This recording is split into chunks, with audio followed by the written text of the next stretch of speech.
Selamat berjumpa kembali mahasiswa Politeknik Pasturian. Pada kesempatan kali ini kita akan mata kuliah pengantar ekonomi dengan topik pasar, jenis dan fungsinya. Baiklah, kita mulai kuliah kita.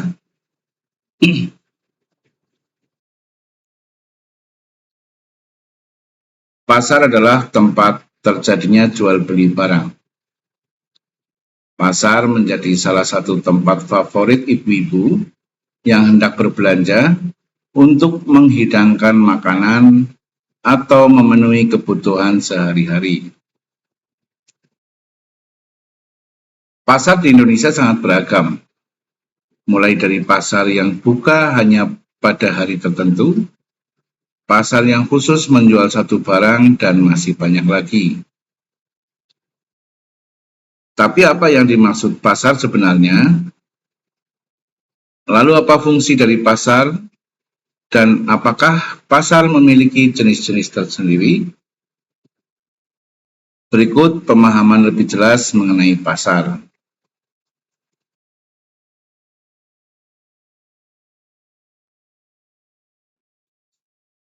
Pengertian pasar. Pasar merupakan salah satu tempat terjadinya jual beli barang maupun jasa.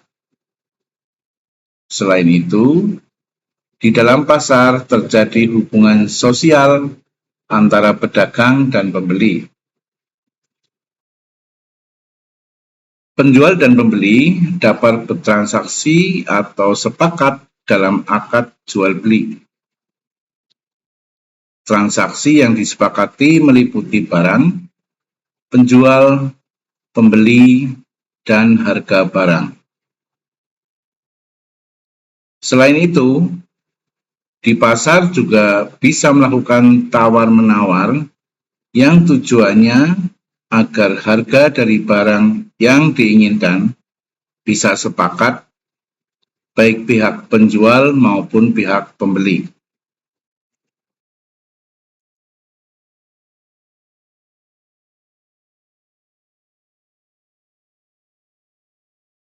Pasar juga menyediakan berbagai usaha.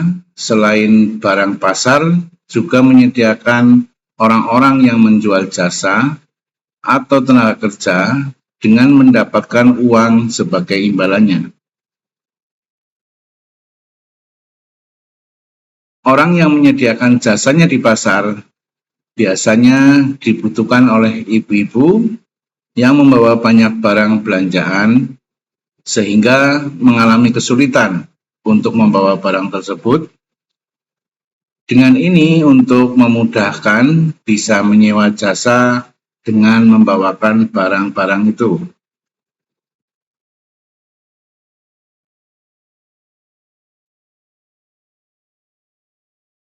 Selain pengertian pasar di atas yang sudah kita bahas, berikut pengertian pasar menurut beberapa para ahli. Yang pertama, Kotler dalam bukunya tahun 1997. Kotler berpendapat bahwa pasar terdiri dari semua pelanggan potensial yang memiliki kebutuhan atau keinginan yang sama. Di pasar dapat terjadinya pertukaran untuk memuaskan suatu keinginan atau kebutuhan lainnya. Itu menurut Kotler. Yang kedua, menurut Kunto Wijoyo, tahun 1994 bukunya. Menurut Kunto Wijoyo, pasar bukan hanya sekedar tempat, tetapi juga sebagai mekanisme yang bisa menata kepentingan pembeli dan penjual.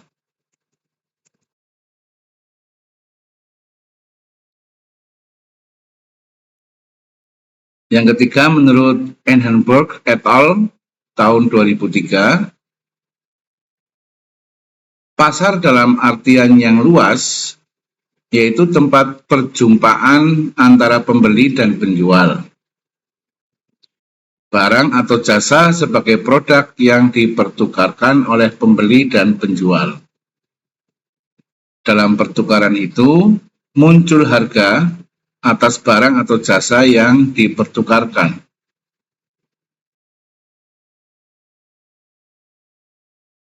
Selanjutnya yang keempat, menurut William J. Stanton, menurut William berpendapat bahwa pasar merupakan sekumpulan orang yang memiliki suatu kepentingan yang puas, yaitu uang yang digunakan untuk belanja. Selain itu, pasar juga sebagai tempat yang memiliki kemauan untuk membelanjakan uang tersebut.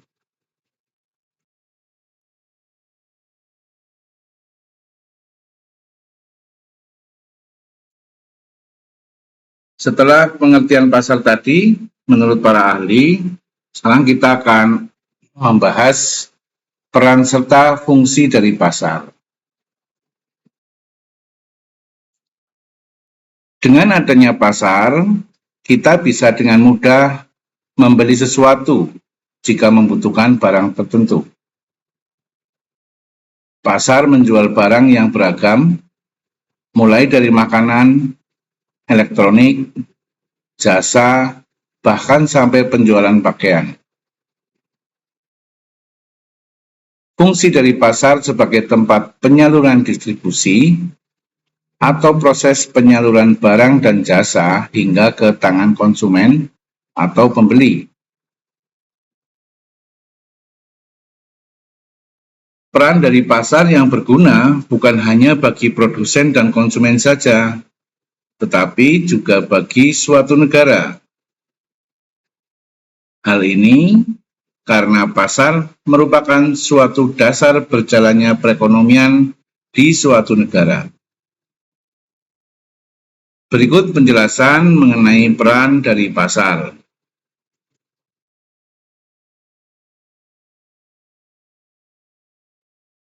Yaitu yang pertama, peran pasar bagi produsen. Pasar menjembatani produsen dalam memperlancar penjualan hasil produksi, serta pasar menjadi tempat untuk memperkenalkan suatu barang yang akan atau yang sudah kita produksi. Produsen juga bisa mendapatkan barang atau jasa yang bisa digunakan untuk keperluan produksi atau digunakan sebagai bahan baku. Peran yang kedua adalah peranan pasar bagi konsumen. Pasar menjadi peran yang penting bagi konsumen. Dengan adanya pasar, konsumen menjadi lebih mudah dalam memperoleh barang atau jasa yang dibutuhkan. Jika pasar semakin luas, maka konsumen akan semakin mudah untuk memperoleh barang atau jasa yang dibutuhkan.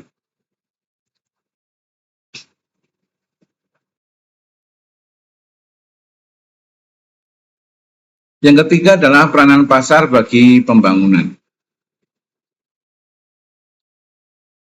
Peranan pasar bagi pembangunan yaitu menunjang kelancaran pembangunan yang sedang berlangsung. Peran pasar dalam meningkatkan pembangunan ini dengan membantu menyediakan berbagai macam barang dan jasa yang bermanfaat bagi pembangunan. Yang tentunya pasar bisa dijadikan sumber pendapatan pemerintah untuk membiayai pembangunan melalui pajak dan restribusi. Contohnya adalah pasar yang menyediakan barang material.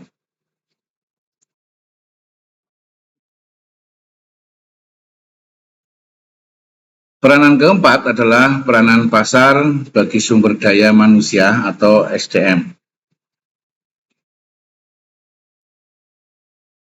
Perdagangan yang terjadi di pasar membutuhkan tenaga kerja yang jumlahnya tidak sedikit. Maka dengan ini, Semakin luasnya suatu pasar, maka semakin besar pula tenaga kerja yang dibutuhkan.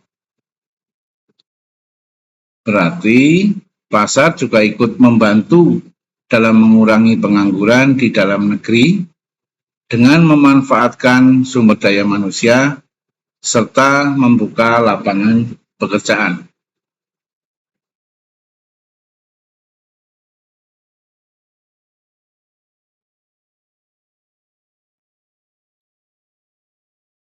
Kemudian, peranan pasar bagi sumber, sebentar saya ulangi. Nah, kemudian peran fungsi dari pasar ya. Di pasar produsen bisa berinteraksi langsung maupun tidak langsung untuk menawarkan hasil barang yang diproduksi ke konsumen. Selain itu, pasar juga memiliki beberapa fungsi, seperti halnya berikut. Fungsi pasar yang pertama adalah pasar sebagai pembentuk harga. Pasar menjadi tempat yang lengkap dalam penjualan barang-barang atau jasa. Pembeli biasanya akan menawar harga barang yang sudah ditetapkan oleh penjual.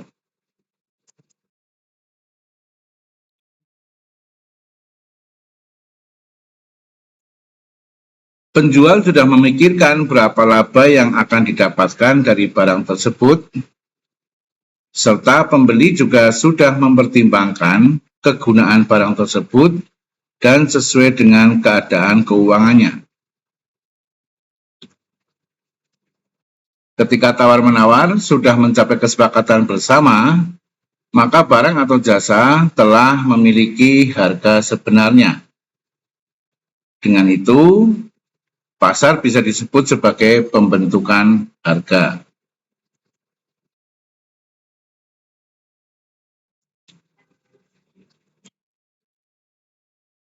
Fungsi pasar yang kedua adalah sebagai sarana untuk promosi barang. Pasar menjadi tempat memperkenalkan atau mempromosikan barang atau jasa penjual. Promosi dilakukan dengan memberikan informasi manfaat, keunggulan, serta fungsinya pada konsumen. Dengan promosi, membuat barang atau jasa yang akan kita jual menjadi lebih dikenal. Apalagi untuk saat ini, mempromosikan barang sangat mudah. Bisa dengan menyebarkan brosur, memasang spanduk, dan masih banyak lagi. Tentunya ini menjadi daya tarik bagi konsumen. Apalagi di era digital ini bisa menggunakan platform-platform sosial media. Sekarang yang paling ngetren untuk promosi adalah menggunakan TikTok. Fungsi yang ketiga adalah pasar sebagai distribusi, di mana pasar berfungsi memperlancar penyaluran suatu barang atau jasa dari produsen ke konsumen. Dengan ini, hubungan produsen bisa terjalin baik dalam mempromosikan produknya ke konsumen. Dan yang keempat, pasar sebagai penetapan nilai atau set value. Pasar merupakan penggerak ekonomi di suatu negara. Maka harga pada suatu barang merupakan ukuran suatu nilai pada pasar.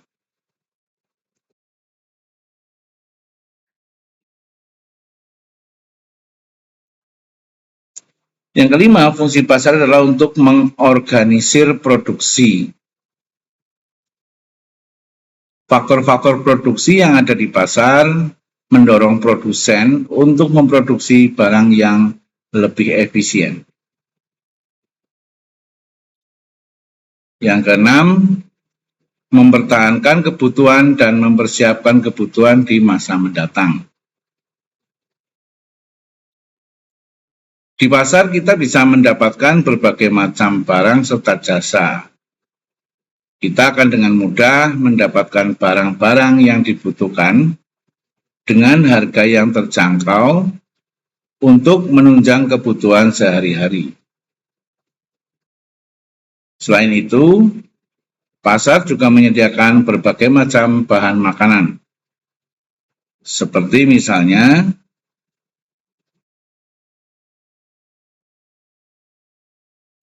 aneka macam jajanan tradisional sampai modern. Di pasar kita akan bertemu dengan berbagai macam jajanan yang jarang diketahui, ya, seperti lemper, isi ayam, dan abon, kue lumpur, risol, bolu kukus, kue apem, kue donat, pastel, dan masih banyak lagi jajanan yang ada. Selain jajanan di pasar, kita bisa membeli berbagai kebutuhan rumah tangga, mulai dari barang elektronik sampai barang-barang yang bisa digunakan setiap hari, seperti panci, payung, rice cooker, oven, timbangan, karet, lampu, dan masih banyak lagi.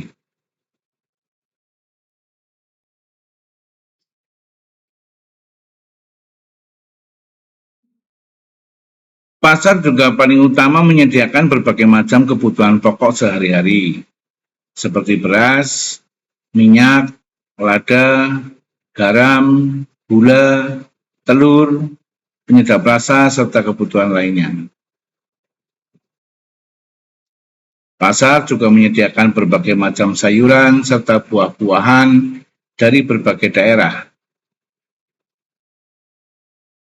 Misalnya di daerah kita tidak tersedia sayur yang kita inginkan, maka tidak perlu khawatir, kita bisa membelinya di pasar.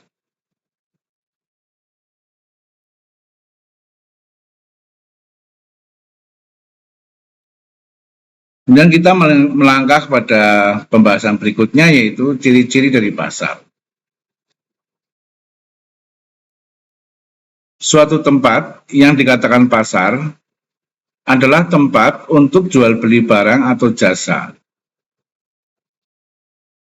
Pasar memiliki beberapa ciri-ciri. Ciri-ciri inilah yang menjadikan suatu tempat disebut sebagai pasar. Berikut ini adalah ciri-cirinya. Yang pertama adalah memiliki penjual dan calon pembeli. Di pasar pastinya terdapat banyak penjual atau produsen barang dan jasa. Selain itu, di pasar juga memiliki konsumen atau pembeli barang-barang tersebut.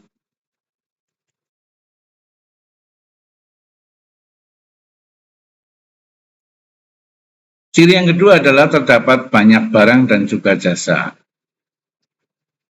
Segala kebutuhan bisa terpenuhi di pasar. Pasar menyediakan berbagai macam jenis, merek, ukuran, serta warna dari suatu barang tersebut. Ciri selanjutnya atau yang ketiga adalah terdapat tawar-menawar. Apabila barang yang kita inginkan memiliki harga yang tidak sesuai, maka kita bisa menawarnya secara baik-baik. Pastikan dalam tawar-menawar, penjual dan pembeli memiliki kesepakatan yang baik dan tidak memberatkan salah satu pihak. Pasar adalah tempatnya berbagai macam kebutuhan pokok elektronik dan lain sebagainya.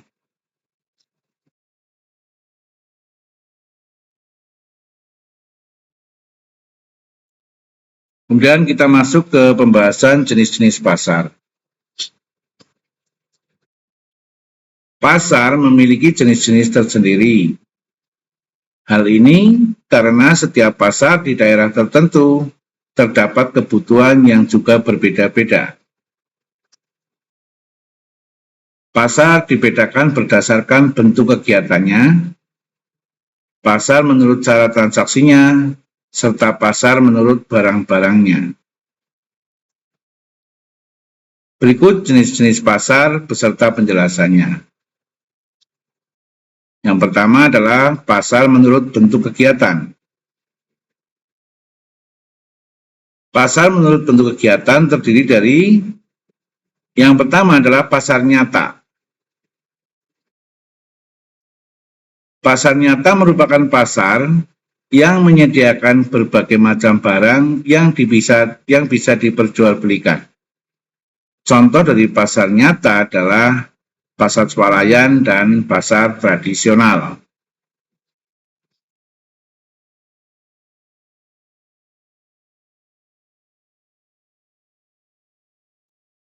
Berikutnya adalah pasar abstrak. Pasar abstrak merupakan pasar yang kecil kemungkinannya dalam hal tawar-menawar. Dalam pasar abstrak, penjual dan pembeli tidak bertemu langsung, melainkan melalui aplikasi atau surat dagangan. Yang dimaksud dalam pasar abstrak adalah pasar online, pasar modal, pasar valuta asing, dan pasar saham.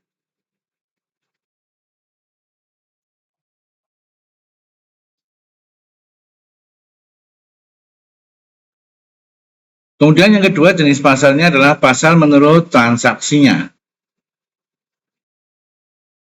Menurut transaksinya bisa kita spesifikasikan lagi, yang pertama menjadi pasar tradisional. Pasar tradisional merupakan pasar yang sifatnya tradisional.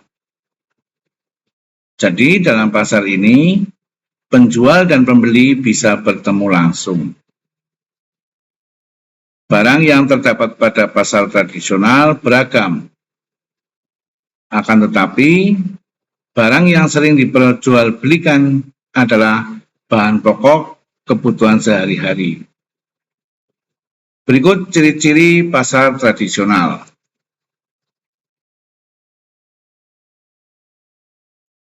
Ciri pertama adalah dikelola oleh pemerintah setempat atau daerah.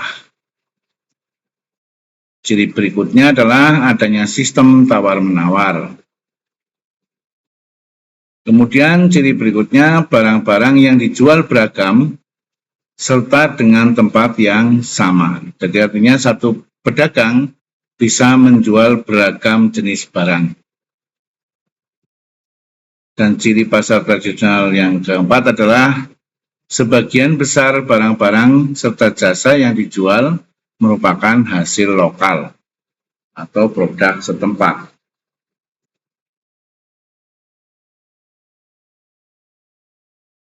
Kemudian selain pasar tradisional, jenis pasar berdasarkannya adalah pasar modern. Pasar modern merupakan pasar yang sifatnya modern. Jadi dalam pasar modern terdapat berbagai macam barang diperjualbelikan dengan harga yang sudah pas dan dengan layanan sendiri. Ya, artinya di pasar modern ini sudah tidak ada fungsi tawar-menawar.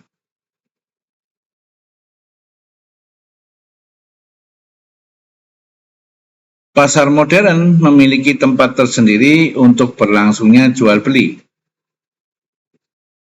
Tempat pasar modern seperti plaza, mal, dan tempat-tempat lainnya.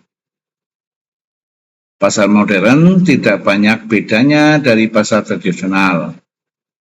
Tetapi pasar jenis modern ini, penjual dan pembeli tidak perlu bertransaksi secara langsung, melainkan pembeli hanya melihat label harga yang tercantum dalam barang atau barcode.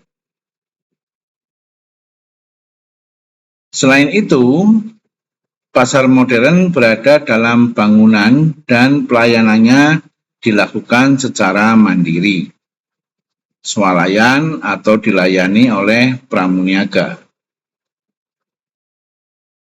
Barang-barang yang dijual juga beragam, seperti barang elektronik dan masih banyak lagi.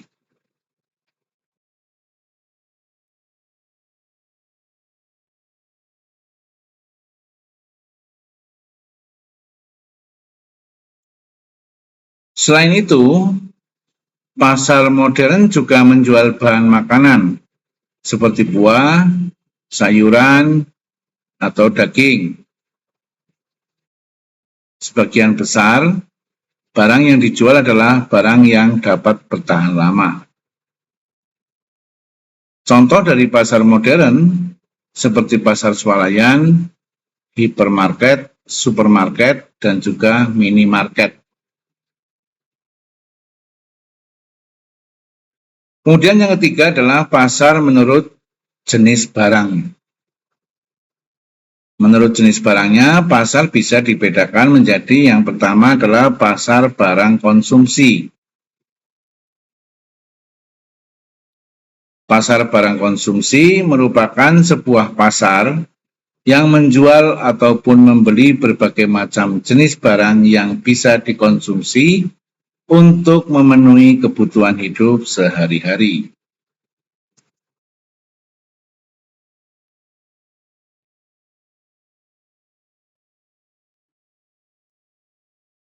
Biasanya, pasar barang konsumsi menjual berbagai macam kebutuhan pokok, seperti sayuran, daging, buah-buahan. Lalu ada pasar yang khusus menjual satu bahan pokok saja, seperti pasar ikan, pasar sapi atau pasar daging, dan masih banyak lagi. Kemudian jenis pasar berikutnya adalah pasar sumber daya produksi. Pasar sumber daya produksi merupakan pasar yang menjual atau membeli mengenai produksi. Pasar sumber daya produksi menjual seperti tenaga kerja, mesin-mesin, alat-alat berat, dan masih banyak lagi. Kalau tenaga kerja ini bukan dijual beli orangnya ya, tapi informasi pekerjaannya yang dijual. Kemudian pasar menurut waktunya, jenis yang keempat. Menurut waktunya, pasar bisa kita bedakan menjadi yang pertama pasar harian. Pasar harian merupakan sebuah pasar yang menjual kebutuhan pokok. Pasar harian mempertemukan penjual dan pembeli setiap hari. Artinya, pasar harian buka setiap hari. Kemudian yang kedua adalah pasar mingguan. Pasar mingguan merupakan sebuah pasar yang biasanya hanya buka dalam seminggu satu kali. Pasar mingguan biasanya terdapat di pedesaan. Serta pasar mingguan juga menjual berbagai macam hewan ternak yang memang hanya dibuka pada hari-hari tertentu saja. Namun demikian sekarang pasar mingguan di perkotaan juga sangat marak ya, biasanya pada saat hari-hari Minggu ya, saat ada namanya Car Free Day. Di Car Free Day itu biasanya banyak penjual dadakan atau penjual yang hanya menjual seminggu sekali pada saat Car Free Day. Itu juga termasuk pasar mingguan. Kemudian pasar bulanan. Pasar bulanan merupakan pasar yang bukanya sebulan sekali. Pasar bulanan terdapat di daerah-daerah tertentu. Pasar bulanan terdapat pembeli yang membeli barang-barang tertentu dan dapat dijual kembali. Tapi sekarang sudah sangat jarang ya. Kemudian pasar temporer. Pasar temporer merupakan pasar yang diselenggarakan pada waktu tertentu serta tidak dapat diprediksi atau hanya tertentu saja. Pasar temporer buka apabila hanya ada perayaan tertentu saja. Contoh dari pasar temporer adalah bazar, atau mungkin juga semacam pasar malam gitu ya, yang biasanya digabungkan dengan hiburan-hiburan rakyat. Kemudian jenis pasar yang kelima adalah pasar menurut keleluasaan distribusi. Jenis pasar menurut keluasan distribusi bisa kita bedakan menjadi yang pertama, pasar daerah. Pasar daerah merupakan sebuah pasar yang dapat membeli serta menjual produk dalam satu daerah yang dimana produk tersebut dihasilkan. Ya, misalnya pasar Bungkuang di daerah Kebumen, Perembun gitu ya. Itu pasar daerah. Pasar daerah bisa juga dikatakan sebagai pasar daerah yang melayani permintaan dari penawaran hanya dalam satu daerah itu saja. Misalnya kayak pasar bawang merah di Brebes gitu ya, itu ada khusus. Kemudian pasar lokal. Pasar lokal merupakan sebuah pasar yang dapat melakukan transaksi jual beli produk dalam satu kota. Yang dimana tempat produk tersebut dihasilkan, pasar lokal bisa juga diartikan sebagai pasar lokal yang melayani permintaan dan penawaran hanya dalam satu kota itu saja.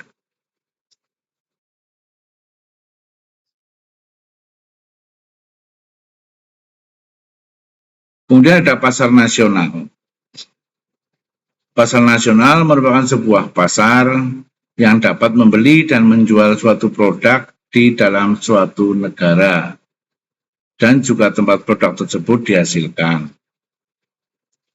Pasar nasional bisa juga diartikan sebagai pasar nasional yang melayani permintaan serta penjualan dari dalam negeri. Contoh pasar nasional yang terkenal misalnya pasar Tanah Abang, ya, itu yang membeli dari berbagai daerah di Indonesia. Juga seperti Glodok, misalnya, banyak contohnya.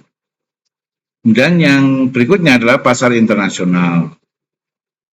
Pasar internasional merupakan sebuah pasar yang dapat transaksi membeli dan menjual suatu produk dari berbagai negara.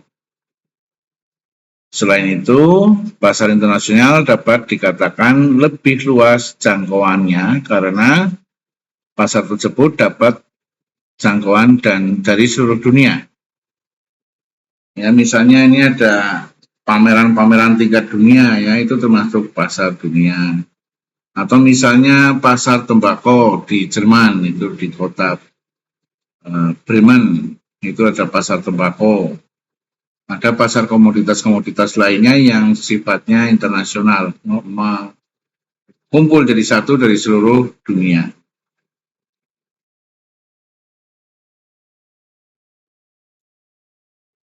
Kemudian pasar menurut jenis dagangannya. Yang pertama adalah pasar umum. Pasar umum merupakan suatu pasar yang dapat menjual dan membeli barang-barang yang beraneka ragam. Berikut golongan jenis-jenis barang, jenis-jenis barang dagangan yang diperjualbelikan pada pasar umum. Adalah golongan A, seperti batu mulia, logam mulia, permata, dan tekstil. Nah, kalau di pasar-pasar besar itu biasanya ada mengelompok mereka ya. Di Pasar Baru Jakarta itu tekstil gitu kan. Ini adalah pasar golongan A. Dan golongan B seperti batik, konveksi, pakaian tradisional, kerajinan, barang kelontong, barang pecah belah, plastik, obat-obatan, bahan-bahan kimia, bumbu-bumbu, bahan-bahan bangunan, daging, dan ikan. Ini adalah golongan B.